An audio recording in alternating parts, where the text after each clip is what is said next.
eso dice Adrián, si bien los tres estados del Señor se desprenden de la misma cruz, ellos son también los tres estados que dividen y articulan toda su existencia humana. En la encarnación radica el sí del Hijo al sacrificio. En pocas palabras, ¿para qué nació Cristo? Para morir en la cruz. Para eso nació. Podemos decir, ¿para qué nació Cristo? Para morir. Y no en el sentido biológicamente, ¿no? O temporalmente al que estamos adaptados. Por eso, por ejemplo, en algunos mosaicos antiguos se representaba a Cristo bebé ya amortajado. Era como un bebé amortajado, ya estaba cubierto de vendas. Por ejemplo, hay uno muy hermoso en la iglesia de San Clemente de Roma, ¿no? Cristo, ya desde que nace, al nacer, ya va amortajado. ¿Qué quiere decir? Que Cristo se encarnó para morir en la cruz. Ese es su propósito. Segundo, este sacrificio es el envío del Padre. Toda su vida terrena es el acto de realización que Él lleva a cabo. Nació para morir en la cruz. Toda su vida terrena no es más que la preparación y la realización precisamente para llegar justo a la cruz. Y la muerte en la cruz y el descenso a los infiernos son el estado del sacrificio cumplido. Entonces, lo que Jesús culmina en la cruz es lo que Jesús hizo en vida. Aquí, en esta recepción, no es más que el envío del Padre, la voluntad del Padre. Aquí, en la ejecución, no es más que la encarnación realizada, su vida terrena.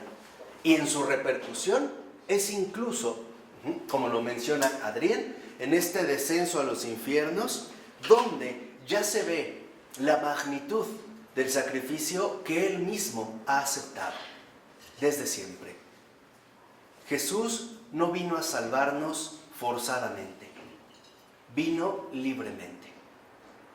No vino como sin convencimiento. Él viene con un absoluto convencimiento. Para Cristo, toda su vida no es más que un sí al Padre. Y esa es la vida cristiana. La auténtica vida cristiana no es más que un sí total al Padre.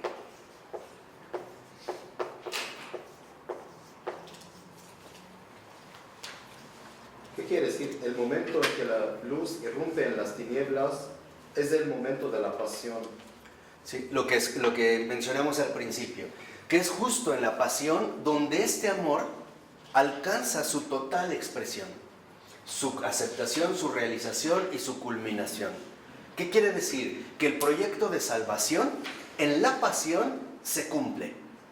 Lo que Jesús le ha dicho al Padre, ese sí que Jesús le ha dicho al Padre desde la eternidad misma, en la pasión se lleva a cabo. Y se lleva a cabo o se ejecuta de tal manera que su repercusión es justamente la salvación de todos los hombres. Es en la pasión donde se puede ver precisamente el sentido total de Cristo. Cristo, lo que dijimos, ha aceptado desde siempre la cruz. Por eso está en la cruz. Y por eso desde la cruz incluso viene del Padre a la tierra, y de la tierra incluso va a aceptar un hundimiento total, que es el descenso a los infiernos. Entonces, Cristo viene del Padre a la tierra, y de la tierra todavía acepta el descenso en un abandono a los infiernos. Por eso es que yo en algún momento les había dicho algo que deberían de meditar con toda seriedad. El sacrificio de Cristo en la cruz no es un juego. Cuando Cristo le ha dicho sí al Padre, le ha dicho un sí total, que no le pone garantías ni certezas de lo que va a ocurrir. Y esto lo podemos ver, por ejemplo, cuando Jesús está en Getsemaní. Cuando suda sangre, es porque en efecto ahora el Padre ya, en ese momento, le revela con toda claridad lo que tiene que padecer. No solo es el momento visible de la cruz, las ofensas, los escupitajos, no es eso. Es todo el desprecio, toda la burla, toda la tibieza, toda la deshonra, toda la blasfemia que se sigue cometiendo incluso hoy en día. Ese es todo el peso. Y es un peso tan enorme que por eso Jesús le dice: Padre, de ser posible, aparta de mí este cáliz. El cáliz es lo que el Padre le ofrece. Y Cristo dice: de ser posible, aparta de mí este cáliz. Pero jamás duda. No sé si me entienden. Reconoce el peso, pero el descanso de Cristo está enteramente ¿en quién? En el Padre. Por eso le dice: de ser posible, aparta de mí este cáliz, pero que no sea lo que yo quiero, sino lo que quieres tú. Cuando esta palabra es pronunciada, Cristo no hace más que reafirmar el sí que desde siempre ha asumido. ¿Ahí vamos bien? Cuando llega a la cruz y dice: Dios mío, ¿por qué me has abandonado? Este abandono es real, no es ficticio, es un abandono real. Y lo vemos que en el último instante, al ir con todo el pecado del mundo y al ser precisamente entregado a la muerte, Jesús en el último momento también se dirige de nuevo al Padre. Padre, en tus manos encomiendo mi espíritu. ¿Por qué le encomienda solo su espíritu? ¿Por qué dice: Padre, en tus manos encomiendo mi espíritu?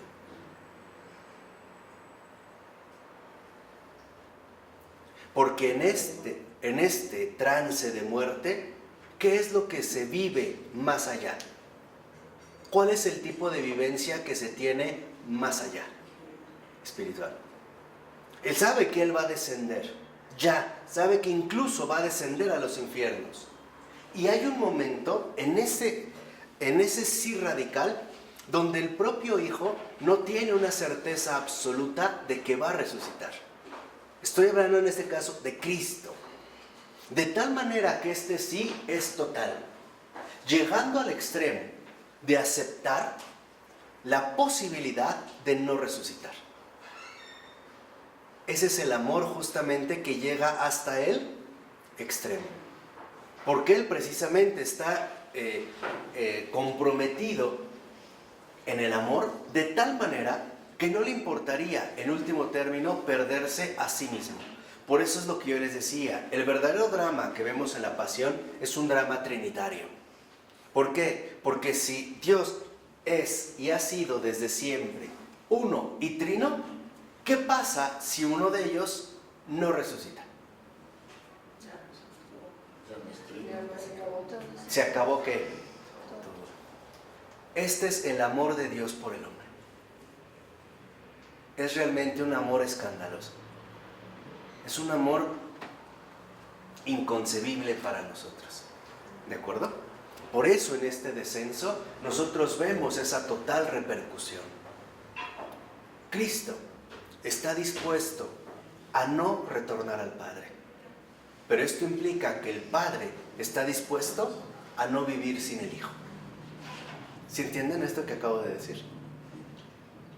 El Padre también está dispuesto a no vivir sin el Hijo. Y por lo tanto el Espíritu Santo también está dispuesto a no permanecer si no están los dos. ¿Vamos bien? Por eso dice a continuación, junto a la cruz está la Madre del Señor, que a su modo coejecuta ese sacrificio. O sea, aquí también vemos aparecer a María. Y dice: solo que es vivido este sacrificio por ella según una secuencia opuesta. Ella pronuncia su sí en la cruz. En el nacimiento del niño en Belén es donada, y en la concepción de Nazaret es aquella que ya se encuentra en el estado de haber sido derramada. María va precisamente al revés. En en la concepción de Nazaret, ella ya se ha derramado por completo. En el nacimiento, perdón, sí, en el cumplimiento es precisamente con el nacimiento, ¿no? Y su sí pleno va a llegar en la cruz. Va a ir en un sentido opuesto. ¿Por qué? Dice, porque en esta inversión demuestra su esencia y destino de mujer. Para ella, lo último es ya lo primero. En su concepción está ya sellado y cumplido todo su destino de madre. Ella vive desde la cruz, mientras Cristo como hombre, por el contrario, vive hacia la cruz. Entonces, Cristo como hombre vive hacia la cruz. Lo vimos, desde niño, su vida está completamente dirigida a la cruz. María, lo mismo que todo cristiano, no vive hacia la cruz, vive desde la cruz. Por eso es lo que les decía, ese es el centro de todas las cosas. Ahí es donde precisamente está la luz. Por eso dice, el sufrimiento del Señor en la cruz toma forma corpórea y se representa a su vez en las 3 heridas. Entonces, el sufrimiento del Señor también adopta una forma corpórea y se puede ver en las 3 heridas. 1. Las heridas de la cabeza provienen de la corona de espinas, las de las manos y los pies de los clavos, la del corazón de la penetración en la lanza. Entonces, este sufrimiento espiritual del Señor se va a manifestar incluso corporalmente en 3 heridas. 1, la cabeza, ¿sí? 2, pies y manos. Y 3, corazón. ¿Vale? ¿Vamos bien? Dice, las heridas de la cabeza penetran menos profundamente. Son, por así decirlo, las más superficiales. Son las que van a penetrar menos. Dice, pero estas, son espiritualmente las más dolorosas. ¿Por qué? Porque son sufridas como expiación por el escarnio contra el espíritu. ¿Cuál es el escarnio contra el espíritu? Los incrédulos, los mentirosos y los blasfemos. Entonces, estas espinas, o esta corona de espinas, que son las que generan las heridas más superficiales de Cristo, son las espiritualmente más dolorosas. ¿Por qué? Porque van directamente contra el espíritu. ¿Y quiénes son los que espiritualmente lastiman más al Señor? Los incrédulos, los mentirosos y los blasfemos. Por eso yo les decía que con la mentira no se hacen tratos. Nada. Y nosotros lo podemos ver. Aparentemente, una mentira no pareciera que no penetra tan profundamente en nuestra vida ordinaria, ¿no? Parecería incluso como una falta superficial, ¿o no? Tan superficial que decimos, bueno, hombre, pues es una mentirita, hombre, una mentira blanca. No, porque la mentira va directo contra el espíritu. ¿Por qué? Porque Dios es la verdad. Así que los mentirosos, los incrédulos y los blasfemos son los que coronan con espinas la cabeza de Cristo. Y estos son los dolores espiritualmente más fuertes, porque van directamente contra Dios. En este caso, contra Dios, Espíritu Santo. ¿De acuerdo? Las heridas de los clavos, de manos y pies, son aquellas que en el Hijo ofenden al Padre. Aquellas expían los pecados de la carne, en el sentido más amplio y comprensible, por los que se abusa de la obra del Padre. O sea, todas nuestras fallas humanas, corporalmente humanas. Nuestras manos, que muchas veces, en lugar de ponerse al servicio del bien, están sometidas al mal. Nuestros pies, que en muchas ocasiones, en lugar de seguir el camino del bien, se desvían por el camino del mal. O que en lugar de darse prisa por ayudar, corren para dañar. Todo lo que corporalmente, humanamente ofendemos al Padre, es lo que Cristo ha expiado en su propio cuerpo, en las manos y en los pies. ¿De acuerdo? Y por último, la herida del costado expía los pecados contra el Hijo y su amor divino humano. Todos los pecados se dirigen directamente al corazón de Cristo. Cada pecado cometido, y especialmente cada pecado cometido por un cristiano, le traspasan el corazón a Cristo. Por eso es que les decía que ahí está el centro de todas las cosas. Si pusieron atención a lo que dijimos, verán que en un primer lugar, Cristo expía los pecados espiritualmente más dolorosos y más graves, los que van contra el espíritu. Después expía todas las ofensas que se dirigen ¿a quién? Al Padre. Y al último, asume también la herida que le infligen todos nuestros pecados. Aquí lo que debemos de ver, en efecto, es que solo Cristo en la cruz, o sea, el crucifijo, la cruz y el que está fijo ahí en la cruz, es la manifestación plena de la verdad. Cuando Cristo es quitado de la cruz en sí misma pierde su significado. Porque sin Cristo, la cruz es un instrumento de tortura. La pura cruz no es más que un instrumento de tortura.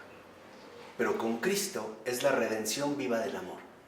Por eso, sin Cristo, la cruz no puede ser entendida.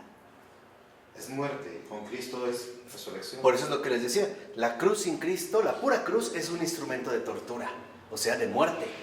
Pero con Cristo no es más que la entrada a la vida eterna. Es la entrada precisamente a la salvación. Por eso una vez yo les comenté, espero que no se les haya olvidado, cuando nosotros entremos a la vida eterna, lo vamos a hacer con los brazos extendidos. Es así como la cerradura con la que vamos a atravesar. Nuestra forma humana solo tiene sentido por Cristo. Él nos encarnó como nosotros. Somos nosotros los que fuimos hechos como Él y para Él. Nuestra propia forma humana está hecha para la cruz. Y lo podemos ver en la extensión más plena del hombre. Estirar todo nuestro cuerpo y estirar todos los brazos. Sin protecciones. Permitiendo que los clavos de Jesús detengan nuestros pasos del mal camino. Permitiendo que los clavos de Jesús detengan nuestras manos de las malas obras. Permitiendo que la cruz de Jesús eliminen los malos pensamientos, permitiendo también que al estar plenamente abiertos, la lanza, también esa lanza de los pecados atraviese nuestro corazón, porque sólo así aprenderemos a ser compasivos, aprenderemos a entender que el que ama siempre sufre, porque está con su Señor. Y aprenderemos también a decir como Jesús, tengo sed. Sed de justicia, sed de bondad, sed de paz, sed de mis hermanos. Tengo sed del Padre. ¿De acuerdo? Por eso dice 2 renglones abajo. También esta redención consiste, en primer lugar, en un sí en el Espíritu, por el que son expiados los pecados de los incrédulos y blasfemadores. Ella es también el sufrimiento de la pasión corporal, por la que se expían los pecados de la carne. ¿Qué quiere decir? Que Cristo le dice un sí al Espíritu para expiar todos estos pecados no corporales. Malos pensamientos, apostasías, blasfemias, incredulidades. Pero también le dice sí al sufrimiento corporal. ¿Por qué? Porque nuestra realidad es corporal y espiritual. O sea, Cristo nos ha redimido en todo. Como personas, no hay nada que Él no haya tocado, que Él no haya asumido. Y dice, y ella es, por último, el estado del vaciamiento total del corazón en la muerte, por el que son redimidos esos pecadores que solo después de la muerte, en el preinfierno, frente al infierno, alcanzan la conversión y son recuperados por el Señor. Y esto es muy fuerte, porque lo que nos está mencionando aquí es que en efecto, solo por esta herida en el corazón y este descenso a los infiernos, es que son alcanzados también en toda su repercusión los que en el preinfierno o ante el infierno reaccionan para ser recuperados por el Señor. ¿Pero antes de la muerte o después de la muerte? Después de la muerte. Pero no hay redención después de la muerte. En ese momento. Hay, digamos, después de la muerte viene el encuentro con la verdad. O todo o nada. A esto se le suele llamar el juicio particular. Y después vendrá el juicio universal. O sea, por este corazón, precisamente, es incluso alcanzar este estado espiritual que viene después de la muerte. Ahí también está presente la redención de Cristo, la posibilidad del arrepentimiento. ¿Qué quiere decir esto? Que si una persona no se arrepiente en vida, aún después de la muerte, tiene esa posibilidad. En esta herida abierta de Cristo, en el abarcarlo todo. Pero si antes estaba dispuesta a su voluntad nomás. Si en la vida estaba dispuesta a su voluntad a esto. Pero eso es algo que solo Dios conoce. Pero me refiero a que aún después de la muerte, Cristo está presente con su redención. Hasta el último momento. Con Cristo, la cruz, y ese es el misterio profundo, lo que era muerte y sufrimiento, se ha convertido en vida y gozo.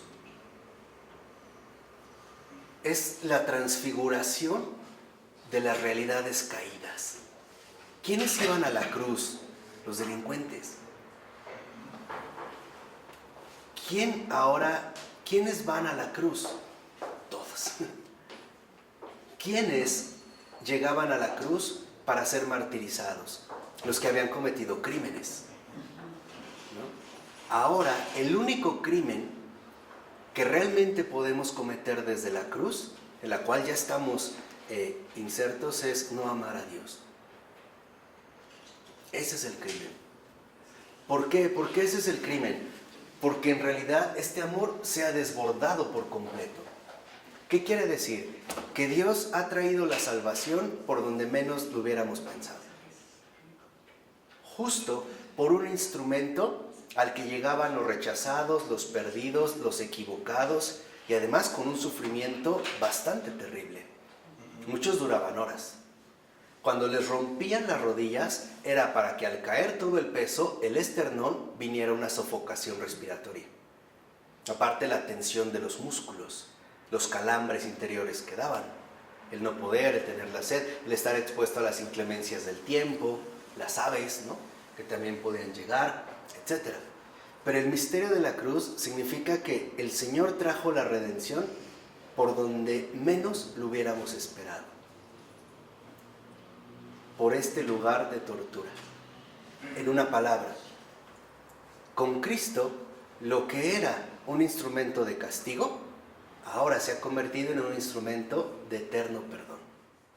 Cuando tienen la pura cruz en una iglesia católica, es porque te invita a profundizar en este lugar concreto donde se llevó a cabo la redención. Pero presupone que es Cristo el que precisamente va a transformar todas las cosas. Lo que antes era un castigo, ahora se ha convertido en un perdón. Lo que antes era motivo de muerte, ahora se ha convertido en motivo de salvación. Lo que antes era el lugar de los criminales, ahora es el lugar de los hijos de Dios. Esta es la transfiguración, ¿no? Por eso dice a continuación, la luz que se derrama a partir de la cruz alcanza ahora las tinieblas que no la acogen. Esas tinieblas son el pecado, y el pecado es el odio del mundo contra el amor. Y en efecto, ¿qué es lo que en verdad odia el mundo? El amor. ¿Por qué? Porque para el mundo El amor no puede manifestarse de esa manera. Por ejemplo, y nosotros a veces también pareciera que nos dejamos como guiar por este mundo, ¿no? Decimos, es que si Dios nos ama, ¿por qué sufrimos? Si Dios en verdad nos amara, más bien no dejaría que sufriéramos, ¿no? O sea, esta sería como nuestra primera lógica simple, pero es que en realidad esta no es la lógica del amor. ¿Por qué? Porque Dios no nos invita a sufrir solos, nos invita a sufrir con Él. ¿Y qué significa sufrir con Cristo? Dejar de sufrir. Vencer el sufrimiento. Ese es el sufrir con Cristo, es dejar de sufrir. Por eso, ahora, nosotros podemos darnos cuenta que en efecto, este camino, ¿no? Lo que ha vencido es este odio. ¿Qué significa? Lo que el mundo no aceptaba, Dios lo ha realizado. Lo que los hombres no creían, Dios lo ha hecho. Y en último término, lo que jamás hubiéramos pensado del amor, el amor es justo lo que ha realizado. Y dice, ¿por qué el mundo lo odia? Dice, ese odio tiene también una forma triple. Primero, el amor no es acogido porque el odio odia. El odio no puede amar, el odio odia. Entonces rechaza al amor. Dice, ¿por qué él no se quiere dejar sacudir? Porque espiritualmente se ha aficionado demasiado a sí mismo como para querer amar. Y en efecto, el odio no es más que quedar ensimismado en uno mismo. Miren, se los voy a tratar de decir de esta manera. El odio no es más que la afición a uno mismo. Es no querer salir de ti. ¿A qué, Marco? La afición a uno mismo. Es no querer salir de mí. Por eso se llama resentimiento. Porque no solo tengo el sentimiento recibido, sino que lo resiento y lo resiento en mí. ¿Qué pasa? Por eso necesitas el sufrimiento, ¿no? Por eso también necesitas el sufrimiento. Claro. Si no, sería muy fácil quedarte en uno mismo, que todo te mereces y decir, no te necesito. Claro. Pero aquí hay que ser más finos. ¿En qué sentido? Que también el sufrimiento puede conducirnos a un apego desordenado a ese propio malestar. Hay personas que se han acostumbrado al sufrimiento de tal manera que consideran que es como una especie de segunda piel y que sin ese sufrimiento su vida ya no tiene sentido. Y esto se da por una simple razón, la falta concreta de la experiencia del amor de Dios. Eso es lo que nos lleva, o sea, porque si yo no acepto este amor, entonces me quedo con lo mío, ¿no? Entonces, este es el primer ámbito, el primer punto. El segundo, dice, luego, porque el odio no ve en absoluto la luz, porque no se conoce a sí mismo como odio, sino que quedaría del todo sorprendido si se le dijese que él odia. ¿Qué quiere decir eso? Es ceguera. El odio no es más que total ceguera. El odio es tan ciego que ni siquiera reconoce que odia. Y las pruebas claras de esta ceguera es que muchas veces este odio lo queremos como disfrazar a través de anhelos de justicia, exigencias de justicia y lo peor, venganza. La venganza no es más que el traslado del odio a otros terrenos. Es esto. La venganza no es más que la continuación del odio en un terreno más allá. Esa es la venganza. Entonces, cuando está el odio, ¿no?, aferrado al alma humana, y tú le dices a una persona que realmente odia, lo primero que te diría es, no es cierto. Porque ya ni siquiera se tiene la capacidad de reconocer este mismo odio. Hay 3 odios fundamentales, Yo nada más no los puedo explicar aquí en detalle para no irnos mucho, pero solo se los dejo también para que los mediten. El odio hacia los demás. Puede ser que yo los trato bien, me relaciono con ellos, pero en mi interior hay odio. Segunda, el odio hacia mí mismo. Odio porque no encuentro razones del por qué viví determinadas circunstancias en mi vida, por mi falta de aceptación, por lo que quieran, pero es el odio hacia sí mismo. Y el último, y real también, odio hacia Dios. También se da. Y no hay por qué espantarse ni por qué asustarse. Pero también es una realidad que debemos tener en cuenta. Y dice, pues se toma a sí mismo el odio incluso por amor, así como toma por vida y luz lo que en realidad son muerte y tinieblas.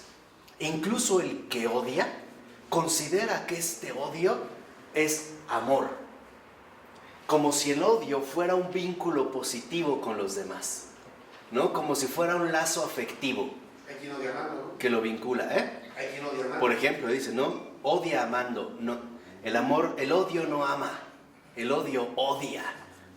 Lo que pasa es que a través de este odio, ¿no? Pensaremos equivocadamente que tenemos un lazo afectivo con los demás. Y entonces la justificación de este error será decir que en efecto es odio y amor mezclado, ¿no? Que odio amando o que te amo odiándote. O sea, una basofia, ¿no? Porque es producto de un error. Tercero, dice, en tercer lugar, el amor no es recibido, porque el odio no le ofrece ningún punto de contacto, pues se halla tan enajenado de Dios que no existe nada en él que sea iluminado por Dios. El odio es ser razón. El odio es rechazo. El odio es... no, es rechazo. El odio es como quedar encapsulado en uno mismo, sin la posibilidad de recibir algo más. Encierro. ¿Sí? O sea, es este encierro, ¿no? Que me lleva a secarme por dentro. Y dice, como tal, él es simplemente odio amorfo, no más finito o terreno, sino odio infernal. ¿Qué quiere decir? Que nosotros, en efecto, estamos llamados a superar la posibilidad de este odio infernal. Por eso es lo que yo les decía. A diferencia de nosotros, en el infierno no hay más que odio, rechazo, cerrazón. Ya no hay, por ejemplo, posibilidad de apertura. Por eso, estas tres clases de odio pertenecen a las tres heridas de la redención. ¿Qué quiere decir?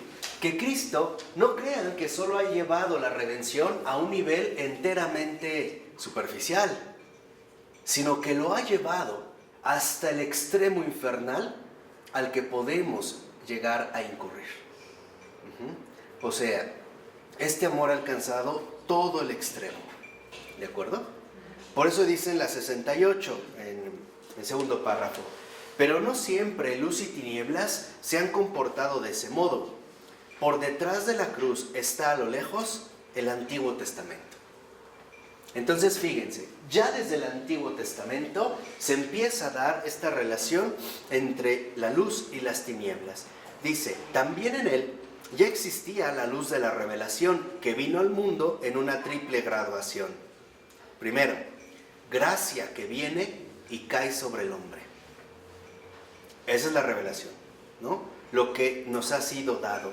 Gracia que viene y cae sobre el hombre. 2.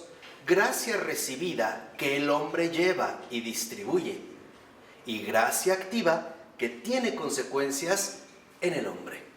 O sea, la misma estructura que encontramos en la cruz es la estructura funcional que ya se veía desde el Antiguo Testamento.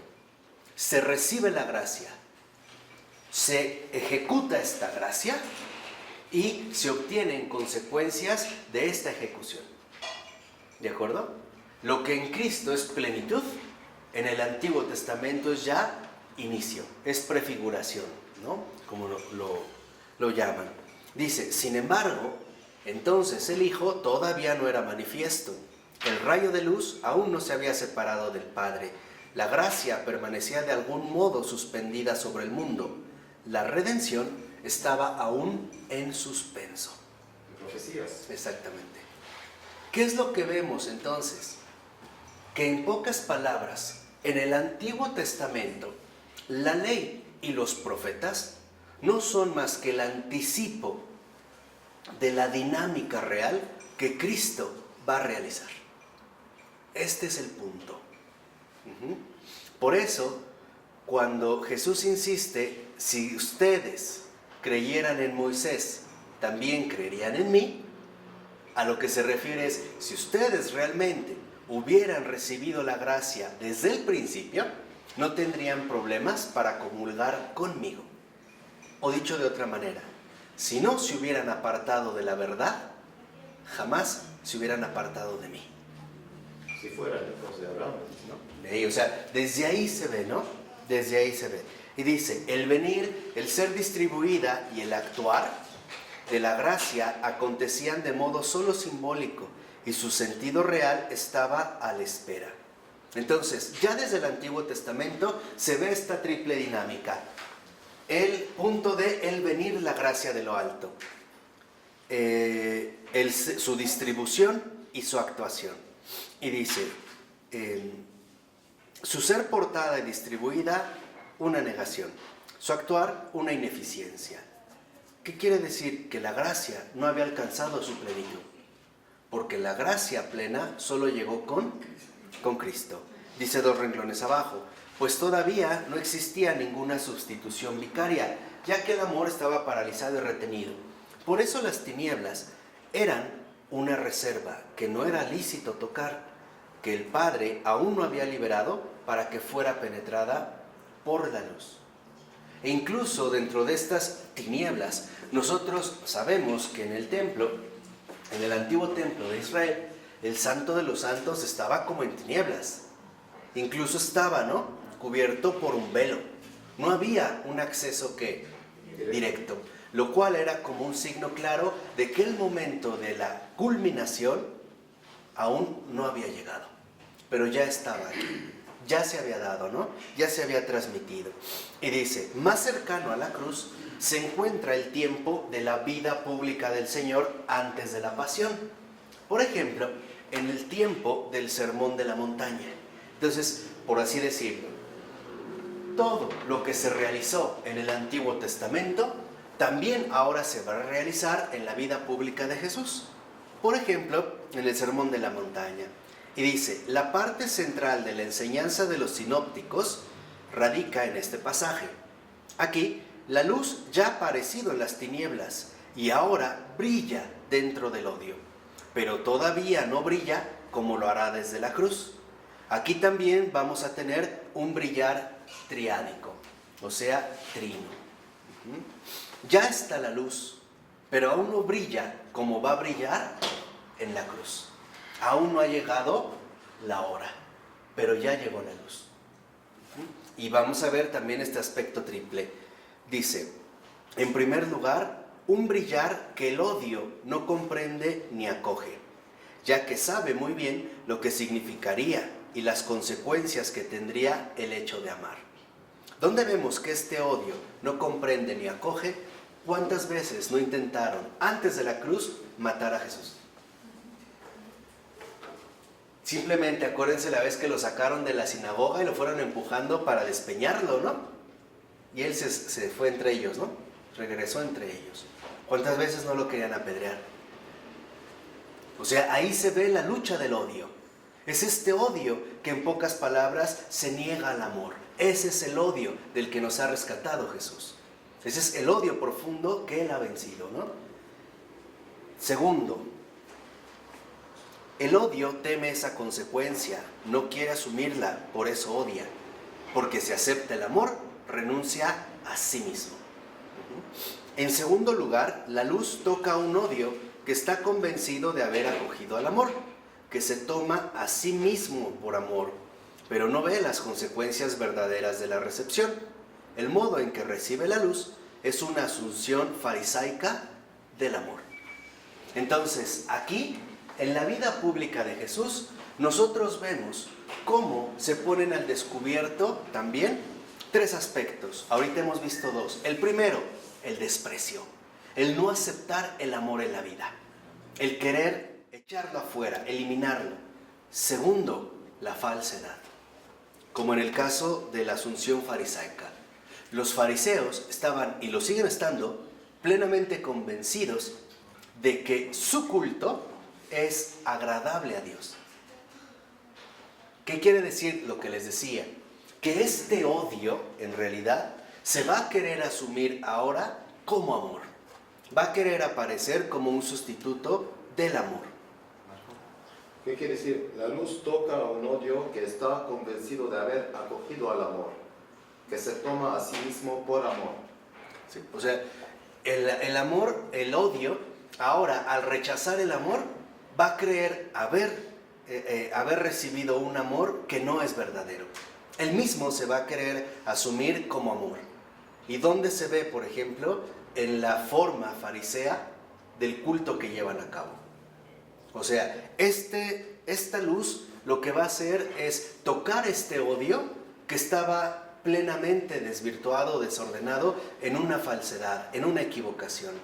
El creer que la forma en la cual se adora a Dios es la forma en la cual le es grata a Él, por mis obras, mis decisiones, mi comportamiento. Este odio, por ejemplo, sigue estando muy vigente en la vida de hoy. Hay mucha gente que dice, bueno, Dios conoce mis pecados, sabe mi vida, y pues Él me va a perdonar. Él sabe que lo quiero, sabe que lo amo, pero en realidad, ¿por qué nos damos cuenta de que ahí hay odio? Porque no acepta el amor que ha venido al mundo. Él quiere seguir encerrado en sí mismo. E incluso quiere mostrar una especie de amor hacia Dios que en realidad no es amor. En realidad es odio, o sea, desprecio del amor. Y dice, en tercer lugar, la luz encuentra al odio transformada en una tibieza que no tiene más fuerza para ninguna decisión, que no puede decir ni sí ni no, pues ha perdido toda capacidad para recibir a la luz. Entonces, vemos tres aspectos: incomprensión y rechazo. Segunda, falsedad y sustitución. Y en último, tibieza.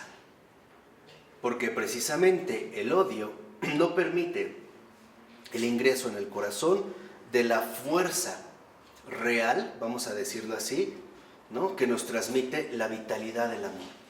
Por eso, en una expresión muy fuerte, 3 renglones abajo, dice Adrien, ese odio infernal es lo que Dios ha vomitado. ¿Qué quiere decir? Que este odio que hemos visto es como si el propio Jesús lo absorbiera en vida. ¿Y dónde lo va a vomitar? En la cruz. Es ese odio el que Dios ha vomitado. ¿Y por qué es este odio en particular, el de la tibieza, el que ha vomitado? Porque en efecto es el odio que, vamos a decirlo así, ni siquiera ya está dispuesto a una batalla. Es el odio que ha neutralizado todo deseo o toda disposición efectiva. Dice a continuación, respecto a este tercer tipo de odio, de esta tibieza, ¿no?, que es otra vez el eterno, el del más allá, el amor de Jesús se comporta en el tiempo del sermón de la montaña de modo diferente que en la cruz. ¿Por qué? Lo dice ella a continuación. Entonces, Dios Padre deja actuar al Hijo con libertad. El Hijo posee sus plenos poderes en la fuerza de su misión, de su representación del Padre en el mundo. Pero Dios ya ha rechazado ese odio y este no puede ser más retomado. Por tanto, el Hijo debe cumplir su misión en el interior del espacio que ahora le fue fijado. Diciéndolo con una imagen, debe contar con la suma limitada que le queda a disposición, en tanto las tinieblas excluidas yacen fuera de su tarea. Jesús, por ejemplo, en su vida pública y particularmente en el sermón de la montaña, Él va a asumir lo que en un momento ya no ha sido recibido por el Padre. Él va a ser, por decirlo, una especie de esponja que recoge todo aquello que en efecto ha sido rechazado totalmente por el Padre. Y dice, esta es la fase del Nuevo Testamento antes del sufrimiento y de la cruz, anterior a la redención por excelencia. Ella es el borde nítido y afilado entre el Antiguo y el Nuevo Testamento. Y lo dice en los 2 primeros renglones del último párrafo. El movimiento del Nuevo Testamento es el movimiento de Cristo mismo. Entonces, todo el Nuevo Testamento, en efecto, nos lleva a comprender el movimiento de Cristo mismo. Dice en la 70, a partir del 3er renglón, de este modo, Cristo es primero el Hijo, segundo, el enviado, tercero, el que retorna al Padre, ¿no? Este es su movimiento. Primero el Hijo, después el enviado en la tierra y después el que retorna al Padre. Ahora escuchen, como Hijo hace lo que el Padre le encomendó, que es este sí que dijimos en la recepción, ¿no? En la donación. Como enviado, recibe plenos poderes propios y actúa siguiendo su juicio propio. Como quien regresa, Él administra la tarea de los hombres junto al Padre. Entonces, vemos cómo también en Cristo se dan 3 fases. Como Hijo, como enviado y como el resucitado. El que regresa precisamente al Padre. ¿Qué pasa como Hijo? ¿No? Su acción como Hijo consiste en que procura ayudar a los hombres en el interior de su vida terrena para lograr la redención de sus pecados. Como enviado, actúa la redención de la humanidad tomada en su totalidad y en el más allá después de la muerte. Y como el que retorna al Padre, actúa el movimiento total y eterno del pecado hacia la gracia. Y esto en cada vida individual, para cada hombre en particular. Y dice Adrián, es esta tercera acción y estado, en esta tercera acción y estado, en este retorno pleno de su labor ante el Padre, es justamente como Él es hostia, que es regalado a cada uno. Esto sucede en su regreso al Padre y comienza en la cruz. Entonces, ¿qué es en pocas palabras precisamente lo que nosotros podemos ver hasta aquí? En este movimiento que nosotros hemos visto en la cruz, precisamente en su culminación, es en la Eucaristía. Aquí está la repercusión. Aquí está literalmente este derramamiento total o culminación que se va a volver en último término en una fuente inagotable de vida eterna para cada hombre. De tal manera que vemos cómo Jesús le ha dicho sí al Padre de una vez y para siempre. Incluso vemos en esa dimensión que el Señor ha asumido, cómo también en la Eucaristía el Señor sigue recibiendo graves ofensas, sacrilegios. Y ahí también sigue llevando a cabo su redención. ¿De acuerdo? Vamos a dejarle este. En nombre del Padre, del Hijo y del Espíritu Santo. Amén. Bueno.